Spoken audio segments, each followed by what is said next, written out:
Hey,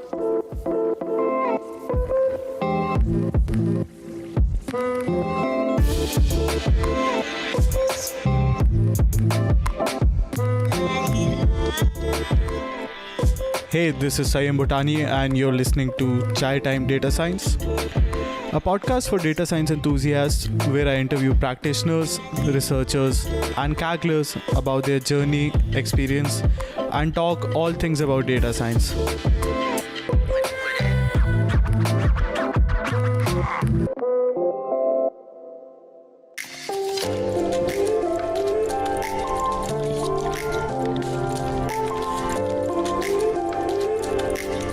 Hello and welcome to Quarantine Content with Chai, the CTDS.Show. In this episode, I interview Dr. Rachael Tatman for the second time. I've already interviewed her previously on my blog interview series. This interview is a continuation of the same. Rachael was earlier at Kaggle, and we start the interview by talking about her work at Kaggle and her involvements in the community towards her journey, and finally shifting gears into her role today, which is a developer advocate at Rasa. We talk all about Rasa, her role, and what exactly does a developer advocate mean. Rachel also shares many interesting opinions on conversational AI, her opinion of the state of conversational AI in 2020, and many great interesting project ideas for any of you that's interested in building projects out using Rasa. Rasa is an open source framework, or otherwise for anyone who's seeking ideas to build machine learning projects. Rachel has been an inspiration for me, as I'm sure for many others. We talk about her process of content creation, and if you watched any of her streams, we also discuss how does she manage to bring so much positivity and so much energy to all of her streams. So please stay tuned for all of those secrets that we discuss in this episode. And with that, here's the conversation. Please enjoy the show.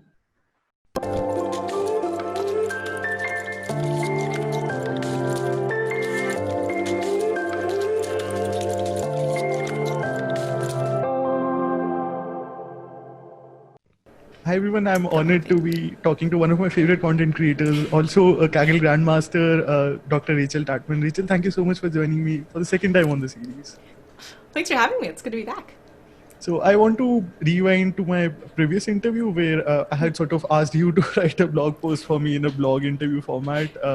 So I want to pick up right where we left. What's one thing you miss about working at Kaggle, if any? Yeah. That's a good question. There's definitely a lot different about Rasa and Kaggle. Honestly, probably the Kaggle community. Not that the Rasa community isn't great, but it's a slightly different mix of folks. So obviously, Kaggle, very machine learning focused. Pretty much everybody who comes in, like, is working towards like learning more about machine learning and AI. And the Rasa community is a little bit more software engineer, developer focused. So there's just, there's some difference. It's nice to, I don't know, it's just, I miss Kagglers. They're great. Okay. We miss you as well on behalf of the community. One underrated aspect of Kaggle or the community, if any comes to mind? Yeah, that's a good question. I am a big fan of the courses, actually. I think that if you are on Kaggle, people tend to know about them. Yes. But when people are just sort of like listing machine learning courses, everyone's like, Coursera, Udemy, and all the different ones. I feel like Kaggle doesn't usually come up. Yeah, and Alexis has done a great job. With the reinforcement learning one, I think just came out. That is The headlight so one, good. yes. Yep, she's so good. I definitely agree. Are you happy that I think you were the first women grandmaster in the kernel tier? Are you happy about that achievement, or did you see that coming already? Yeah, I was actually thinking about that, and I was like, surely Small Rubber Duck is a grandmaster, but actually she's just a master. I actually had to look that up. Yeah, it's interesting because a priori, I would guess that just based on sort of like the people in my social circle, we would be more likely to see women who are grandmasters in kernels than competitions. Just because what I've what I found is that a lot of my friends are really motivated by like sharing their work and cool analyses, and that's like a fun part of competitions, but it's not necessarily like what's going to get you the medal. Yeah. So just in terms of the content that, again, very small sample, my group of colleagues are motivated to share. Yeah, I don't know. I guess gender balance in ML and NLP is definitely something that I think a lot about, but I don't necessarily know that I have anything special about me that's like, she was destined to become a grandmaster or anything. If that makes sense. I've been contributing to the problem. Now I'm aware of it. I'm trying to fix it. This podcast just has unfortunately a 10% representation. Do you think Kaggle also shares this issue? Do you have any thoughts on that? Yeah. Yeah, no, it's something that I've thought quite a bit. I think part of it might be the nature of Kaggle competitions potentially, because there's, I don't know if you're familiar with the idea of like stereotype threat. I don't know if that's something you've run across, but basically the idea is if you're in a minority group and you're doing something, if you do it badly, then it's going to reflect badly on you and also your group. So there's this idea that sort of people from minority groups stand in for the group as a whole, which is, obviously unfair and not true, but there's that, anxiety of like, oh, if I enter a competition and I do badly, that's going to be like, people are going to be like, oh, women can't do machine learning, and not like, Rachel whiffed it on this one. She shouldn't have, used that label vectorizer or whatever it is. So I don't know. That might be part of it. I don't think that there are easy answers, unfortunately. Yeah. So now I want to come back to your journey. In the previous interview, you shared that throughout your experience, you encountered slightly uncomfortable transitions. For example, during your PhD, your grad school days, you mentioned you stepped into coding. You hadn't coded earlier. Then you stepped into industry from PhD. So how does someone navigate such areas that are out of their comfort zone and keep growing and stay sane? Because the imposter syndrome always steps in. Yeah, no, for sure. Yeah, I think things that have been very helpful for me have been like having hobbies, basically, like doing things outside of work. So, and having something that you've done for a while that you're kind of good at. So I find it really like comforting if like I've really struggled at work. I've been struggling with Kubernetes lately. It's been a journey for me. And then going and doing something that like I know I'm going to be successful at, and being like, okay, yeah, I used to be bad at this, now I'm good at it. I'm bad at this now, but I will be good at it eventually. And also just having context switch. If you can exercise, I also help that helps me a lot, sort of like come into a different brain space, if you will, after being very frustrated. So. Okay. You also created these amazing content, live streams. You bring so much positivity. It comes through to the audience. Being a content creator, you're bound to get some negative feedback or different. There are all sorts of people on the internet. How do you deal with them? How do you not let it get you? Because usually even one negative comment really affects at least me most of the times. Yeah, definitely. So a couple of things. One is that I sort of early on developed a pretty stringent moderation policy. So, and I don't know if this is still going on, but certainly while I was there, I had a strict policy that any comments about like personal appearance or like accent or anything that someone wouldn't be able to change about themselves would just be deleted, because it's not relevant, it's not helpful.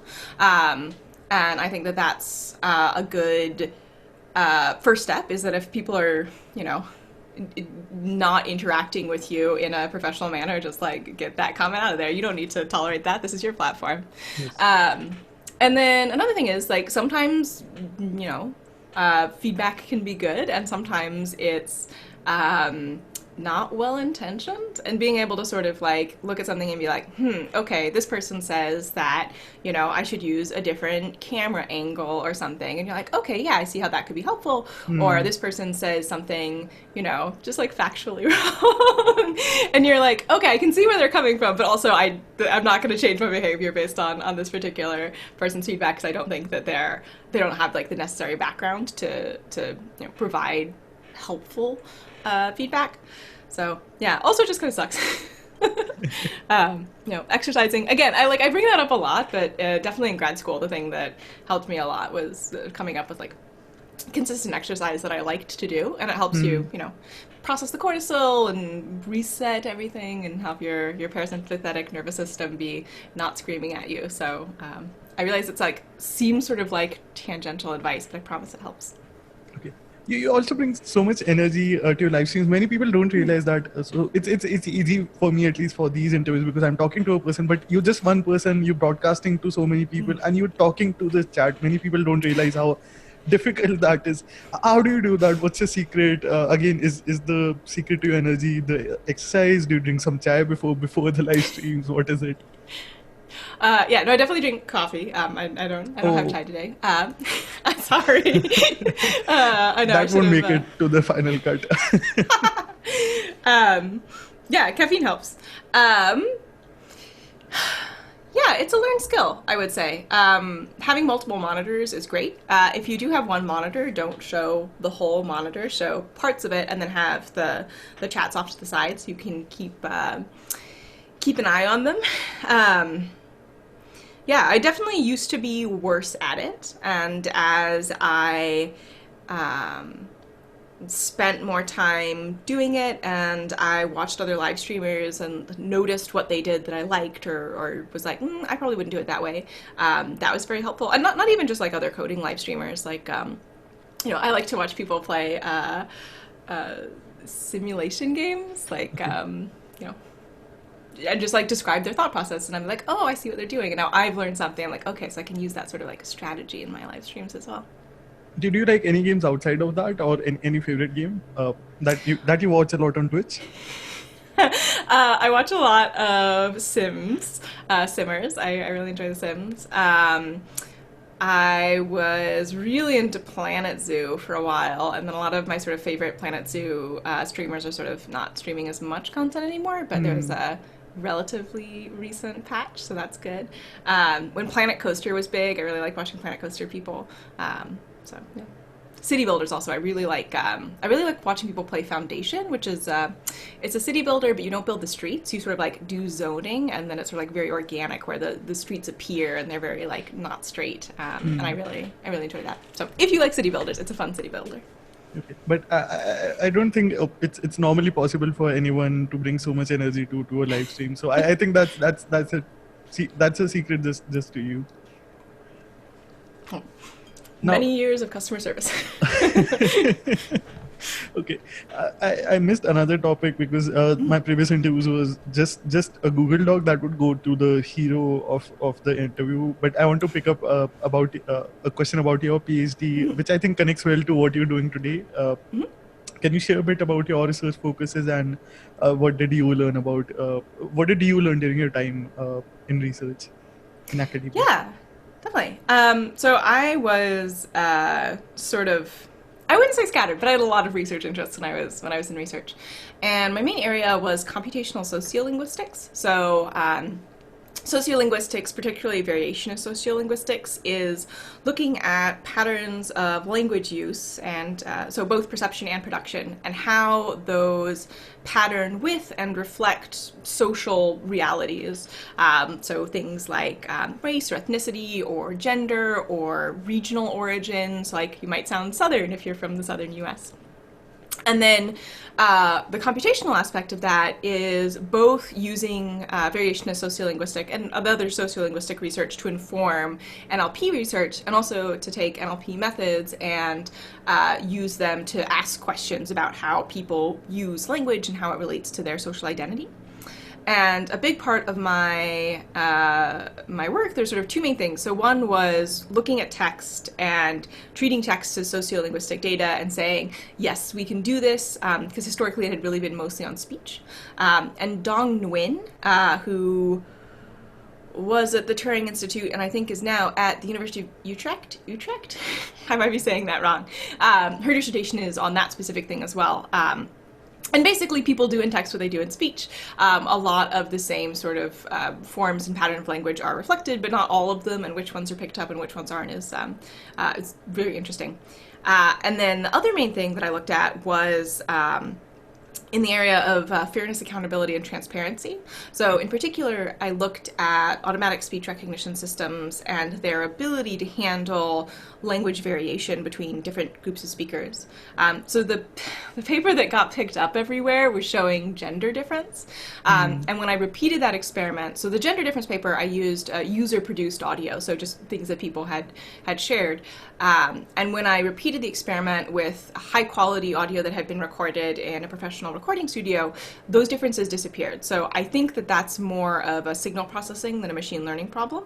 But differences between Caucasian speakers, white speakers in the US, and African American speakers were still there, and were actually robust across systems. So in general, speech by black speakers was just recognized with more errors, which is a problem if you're trying to use ASR as a crucial part of a system.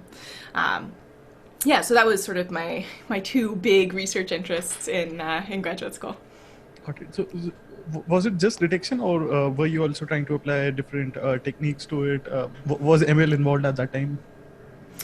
Yeah, so I was in a linguistics department and not a computer science department, so I also had a large behavioral experiment component. And what I found with the behavioral experiments was if you give humans incorrect social information for a dialect that they're not familiar with, they will rely very heavily on that social information when they don't have like a robust auditory model of what a dialect sounds like. And I found that when you include, again, explicit social characteristics in machine learning models, that they have the specifically conditional inference trees, that they were used for classifications, particularly when you had less robust acoustic data to go for. I don't actually think that that's a very good approach to ASR and addressing biases in ASR, because it requires that you, at some point, build a classifier to classify people, like, say, as black, which is not something that you should do for a number of reasons. Yeah. Do you think this also sort of leads into the biases that we see in the data sets, negative mostly? Yeah, so I wasn't looking at text as much, but yeah, I think it's absolutely related that, you have groups that have historically been marginalized, that there are systemic biases against, and as a result of that, if you try to learn from history, if you try to, learn from data, as we do in machine learning, that data will reflect those biases forwards. So also thinking about, do you remember the thing where Amazon had their recruiting experiment where they were trying to like identify the things, and then the thing that they said that was like, oh, this is the best feature is, were you on a men's lacrosse team in college?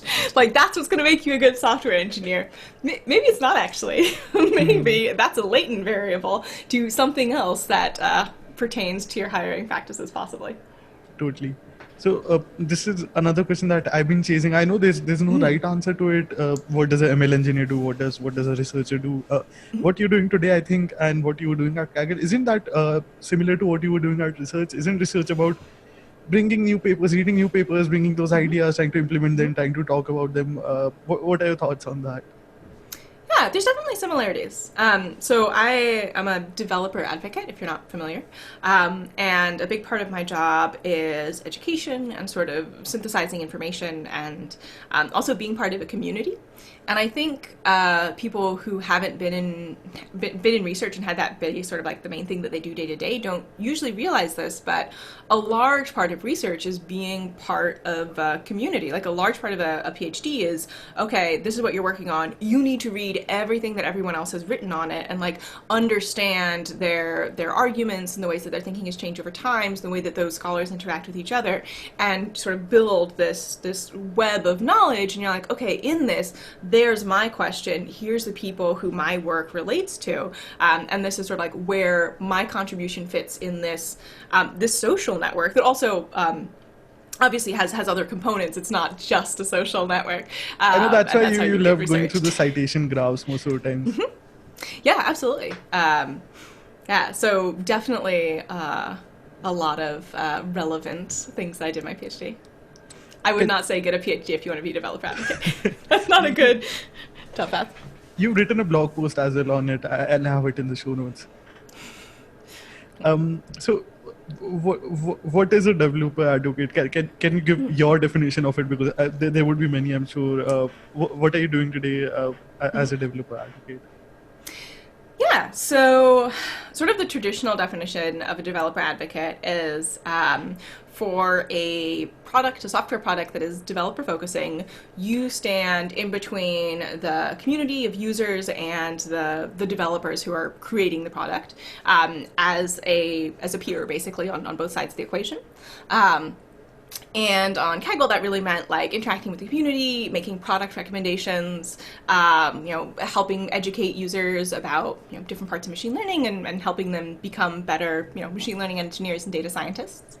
On Rasa, because we're an open source project, and the engineering team and the research team are much more interact with the community much more than they did at Kaggle. I think that I don't have to be quite as much like the person standing in between and passing things back and forth. And I can really focus more on developer education. And particularly, I've been focusing on sort of two main groups of users, which is people that have like a data science background but not so much a software engineering background, and then software engineers who are maybe less familiar with NLP and less familiar with machine learning and language specific things. So I'm sort of creating content for those two main groups in parallel. Got it. So am I saying it right? Rasa? Rasa, yeah.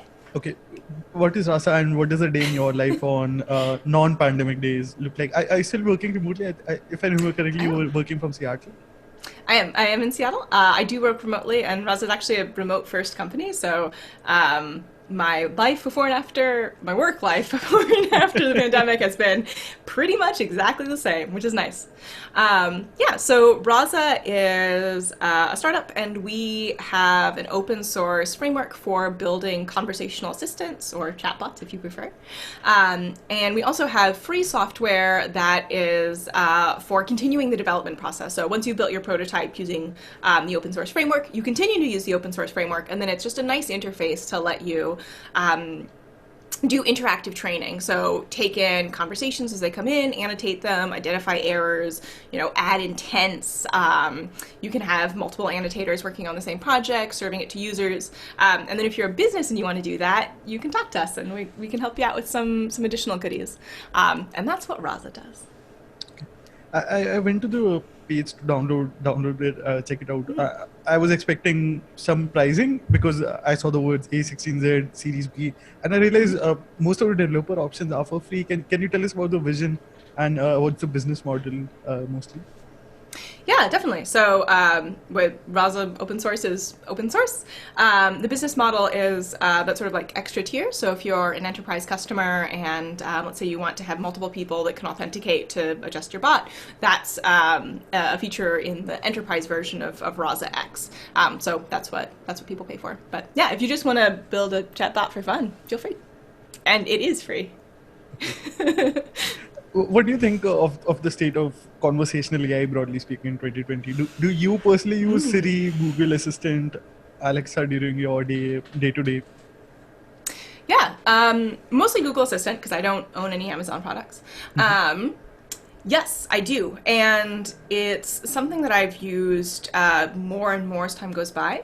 And also, I've sort of come around on chatbots. I mean, kind of obviously I work for a chatbot company now. But when, like the first couple times I tried to use a chatbot, it was very frustrating. Like my intents weren't correctly recognized. Like I couldn't do what I needed to do. It was just faster to use an interface. And we're getting to the point now where, many different systems, not just Rasa, it's genuinely usable, right? Our ability to sort of handle noisy user-generated text has gotten much, much better over time, particularly with transformer-based models. I will say, just like from a technical standpoint, I wouldn't put BERT in a chatbot. We at Rasa we've had a lot of success with Convert, which is a transformer-based model that's trained on response selection. So rather than sort of trying to predict all of English, it's trying to identify the correct next turn in a conversation. So it's much smaller and faster. But transformer-based models have definitely made chatbots a lot more viable. And also, I actually did adult literacy tutoring for quite a while, and part of that course was also computer literacy. And I realized that there's a lot of people out there who are just not comfortable even using a mouse, let alone navigating a website, going through multiple forms, trying to figure out what the specific thing you need is. And a conversational interface is, I genuinely believe, a more accessible way of completing routine tasks. So I'm not going to say that you should use them for everything. There's definitely things where I would like, yeah, no, please let me click a button. I want to click a button right now. That's all I want. But for, a large number of people out there in the world, it's a really good alternative, especially if data is limited, right? Not everyone has not everyone can stream, and doing things via text with like 3 or 4 turns could be way, way, way cheaper than like loading the JavaScript site. And, there's so many widgets and it's like enormous. And there's your bill for the month, which I am, very sensitive about. Where does Rasa come into the picture? Are you trying to build a universal chatbot or domain-specific one? Which ones do you empower? Yeah, so I would say we don't. So it's an open source project. We are sort of the what is it Alex says, the infrastructure layer. So what's your expectation of how this should be used? Let's put it like that. Yeah. So in general, I would say sort of like a really good project for Rasa is you have a specific task that people want to accomplish. They may have like other questions along the way. They may get like sidetracked in their conversation. And you need to have the flexibility to handle sort of different types of ways of interacting with the conversational UI. I would say for a general purpose chit chat bot where you want to use natural language generation, you can use Rasa for that if you want to. I would say just like personally, I don't love like the Mina Blender sort of style of chatbots. I think there's just so much potential for them to go off the rails and become abusive. Yes. Do you remember Tay? No, sorry, I don't. Oh, okay. So Tay was this Microsoft project that was supposed to be like a chatbot that would learn as you interacted with it. And they launched her on the internet, on Twitter, and within like 12 hours, she was just virulently racist and abusive. Because like users had been interacting with her in like a malicious way, shall we say. So that sort of like completely unsupervised chatbot, I think, could be interesting as an art project when you have very limited the ability to really like limit the output. But I would say Rasa is a good platform to use if you want to get stuff done, right? If it's I gotta get this done by Friday because my boss is asking for it. Just as a general, Lingering on to that, I remember some research had come around on how you can probe BERT to make it a racist language model and just make it very abusive in terms of what text it generates. Yeah, the Universal Triggers paper. Yes, I think about that a lot. And I know there's also some more recent work on GPT-3 as well, which they are releasing as an API, and they found pretty much the same vulnerability that you can very easily prime it to say, offensive, incorrect things. Yeah. In theory, can you hypothetically create a chatbot for an annoying girlfriend or boyfriend that might expect super fast replies under a second and get upset otherwise, asking for a friend directly? Yeah. I would say you shouldn't. So one of our sort of like core ideas at Rasa with regards to like building ethical chatbots is you shouldn't mislead people about whether or not they're talking to a bot. So when you initialize an assistant with Rasa, it will come with an intent. Hey, am I talking to a virtual assistant or a chatbot? Yes, I'm a chatbot powered by Rasa. Also, just in general, if you're having sort of miscommunications about expectations around talking to each other, I think Not communicating clearly is not going to make the problem better. So talk to the person. That's my advice. Do you think it's a better approach to give the person an option if they'd like to just stay with the automated replies chatbot, or if they can have an option to switch to talking to a human or otherwise? I remember I was talking to Netflix support because my password got hacked. It's pretty common with Netflix, and I was trying to drop SQL queries just to make sure that I am not talking to conversational AI. Yeah, definitely. So the sort of like human handoff is definitely something that you would want to think about. And also, it sounds like you weren't able to complete the task that you wanted to complete using the virtual assistant, right? So it was a person. The person got it was a right. person. Okay. Can you help us define how hard this problem is to maybe help us appreciate more? With machine learning, everyone just goes, "Oh, you throw more data, you can solve it." What can go wrong or goes wrong, and how can that be solved with time, or is it's being solved right now with conversation AI? Yeah. So, I mean, I think honestly the easiest way to really go wrong is to try to do just like a really enormous end-to-end transformer model. Like, again, personal opinion. You have, unpredictability, particularly if you're doing text generation. You may have an assistant say something that is just like straight up not true. Like someone could be like, "Hey, could I get a refund?" And GPT-3, which is trained on Common Call, has been primed by all these sites that are like, "Oh yes, we offer a 3-year refund, twice your money back," and then you're on the line for that.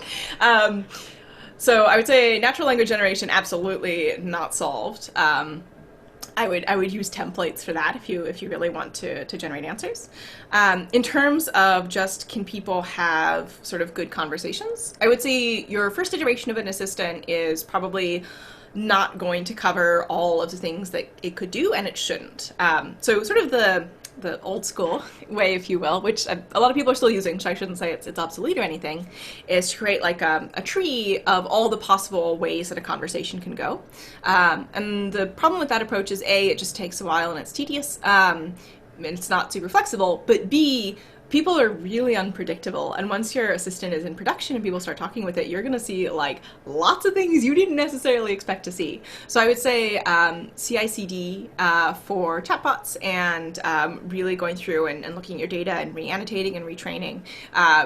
With that, you can get to a very usable assistant, and we've had lots of really great use cases with Rasa. So yeah. I wouldn't do like full unsupervised language generation. I think that needs like work, like lots of work to actually be something I'd be comfortable putting in front of another human. But just can you complete a task through a conversation? Yeah, we're there. Totally. You'd also alluded to another problem, which is switching contexts. I think this was in the weights and biases gradient descent podcast. You'd mentioned, as humans, we tend to switch context a lot, and this is where things might break. Yeah, so there is, that's actually one of the things that if you didn't know this, Rasa also has a research team of people who are working on, researching these problems and developing new frameworks and architectures. And this is one of the things that I think Rasa does particularly well. So we use transform. Well, you can use different policies for selecting the next turn, but the one that we recommend right now is a transformer-based policy that can handle those sort of topic switching and digressions very well.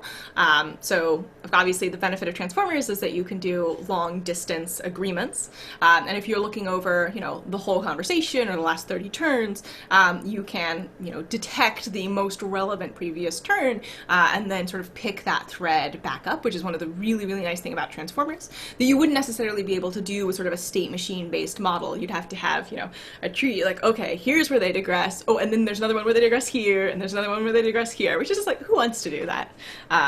So yeah, I'd say that is a problem that transformers are very well suited to. Since it's an open source platform, I also want to ask you, many students or enthusiasts otherwise are seeking projects. Do you think there are any low hanging fruits that people who just build interesting projects around just using Rasa right out of the box? Yeah, absolutely. So if you're asking specifically if people can make contributions, we actually have a contributor board on the GitHub repo that has, list of things that we're looking for, and sort of like to help you get started with making open source contributions, which if you're a student looking for a job, having like contribution to an active open source project shows that, oh, you understand sort of like software engineering principles and your code looked professional and it happened. So that can be very helpful for job searching. Specific assistance. So the sort of the dumbest possible assistant that we use for initialization is we ask you if you're sad, and if you say you're sad, we show you a picture of a tiger, or we give you a link to a picture of a tiger. So other particular things that I think would be really cool projects, I'd love to see more different languages and examples of assistance in different languages. There's, we're, again, open source.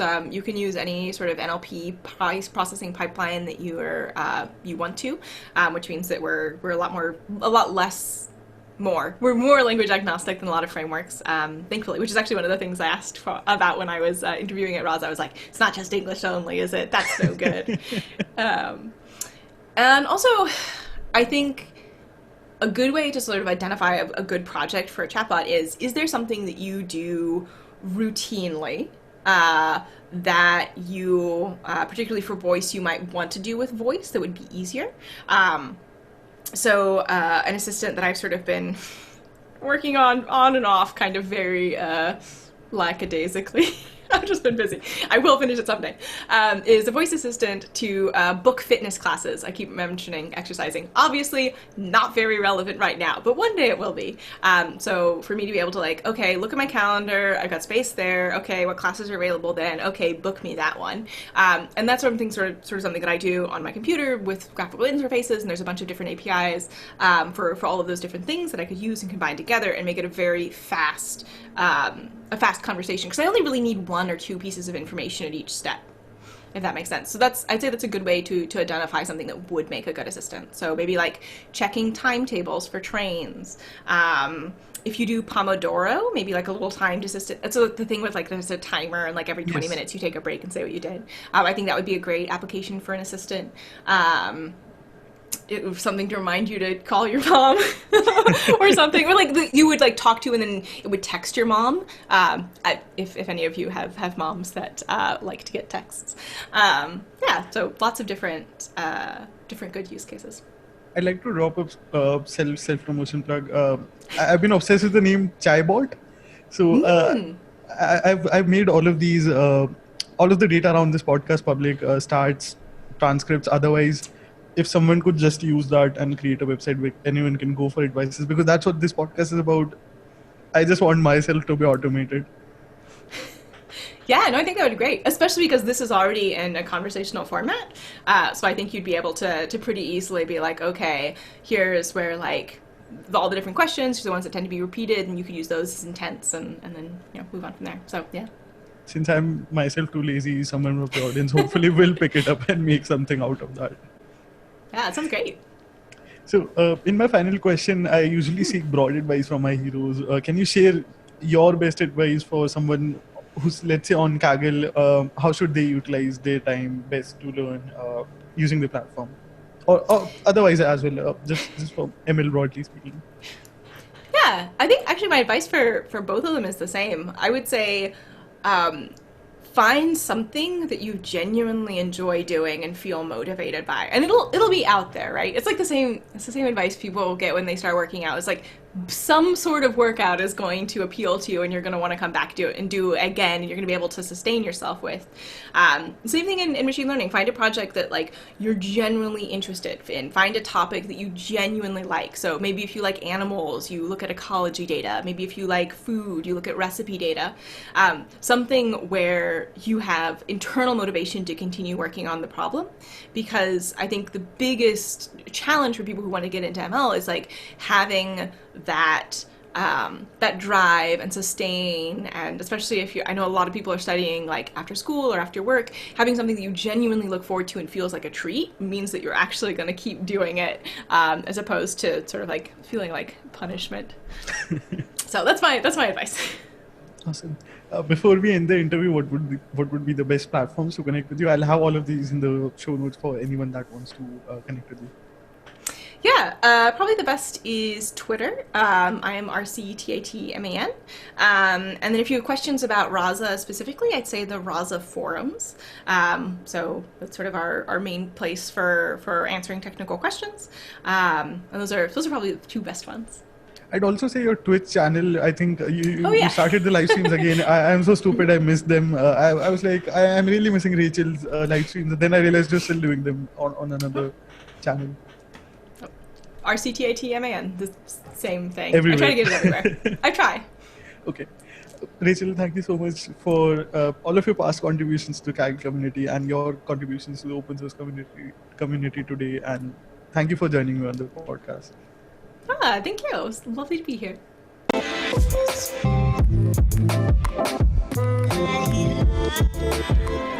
Thank you so much for listening to this episode. If you enjoyed the show, please be sure to give it a review or feel free to shoot me a message. You can find all of the social media links in the description. If you like the show, please subscribe and tune in each week to Chai Time Data Science.